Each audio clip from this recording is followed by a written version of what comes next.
একটা জায়গায় বা একজন আর্টিস্টের কতটুকু বা করণীয় থাকে। একজন আর্টিস্ট যখন একটা সরকার যখন ক্ষমতায় থাকে তখন চাইলে একজন আর্টিস্ট চাইলেও নিজের মতো করে অনেক কিছু করতে পারে না।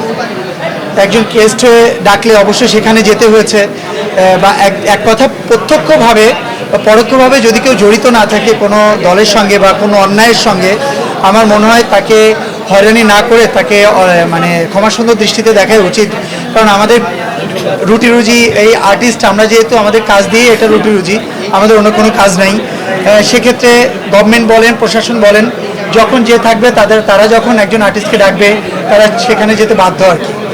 আর আমি একটা জিনিস বলতেছি সেটা হচ্ছে যে যেহেতু তাকে অ্যারেস্ট করেছে, এখন তাকে জিজ্ঞাসাবাদের জন্য নিয়ে গিয়েছে, জানি না পরবর্তী আউটপুট বা পরবর্তীতে এটা রেজাল্টটা কী আসবে। বাট আমাদের তরফ থেকে যতক্ষণ না পর্যন্ত আমরা আসলে কেউ অপরাধী বা কে নিরপরাধ এটা না জানতে পারছি, ততক্ষণ পর্যন্ত আমরা আমাদের মতো করে কোনো প্রক্রিয়া করতে পারছি না। যে আমি শিল্পী সমিতির একজন সাংগঠনিক সম্পাদক হিসাবে বলছি। আর একটা বিষয় সেটা হচ্ছে যে যদি আমার সমিতির মেম্বার সে যে পরিবেশ পরিস্থিতিতেই থাকুক না কেন, যদি সে আমাদের কাছে সহযোগিতার আবেদন করে বা সহযোগিতা চাই, আমরা চেষ্টা করব তার পাশে দাঁড়ানোর জন্য।